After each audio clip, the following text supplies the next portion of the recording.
একটা রাত মসজিদে গিয়া আল্লাহ বিল্লাহ করে যদি সারা বছরের ভাগ্যটা ঠিকঠাক করা যায়, এরপর আর মসজিদে যায় কেনা? এই চালাকি করলে কি ভাগ্য ঠিক হয়ে যাবে? ভাইরা আমার, লাইলাতুন নিসফ মিন শাবানকে কেন্দ্র করে বহুবিধ বিদআত, বহুবিধ বাড়াবাড়ি, বহুবিধ কুসংস্কার আমাদের সমাজে আছে। এক সময় তো প্রচুর পরিমাণ পটকা ফুটাফাটি চলতো। আলহামদুলিল্লাহ, প্রশাসনের ভাইয়েরা প্রতি বছর নিষেধাজ্ঞা আরোপ করেন এবং এটা অনেকটা কমেছে, যেটা আমাদের নিরাপত্তা হুমকির মধ্যে আমাদেরকে ফেলে। দিনের নামে আমরা কখনো সেগুলো করতে পারি না।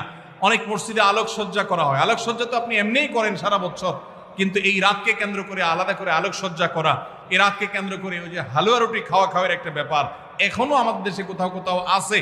অনেকে মনে করে নবীজির দাঁত মোবারক শহীদ হয়েছেন উহুদের ময়দানে, তো তিনি হালুয়া খাইছেন, সেজন্য আমরা ভালো দাঁতে হালুয়া খাই। নবীজির দাঁত ভাঙে হালুয়া খাইছেন, আমাদের আস্ত দাঁতে আমরা কি খাই? হালুয়া খাই। আপনার বাপের ঠ্যাং ভেঙে গেছে, উনি একটা লাঠি দিয়া খোড়ায় খোড়ায় হাঁট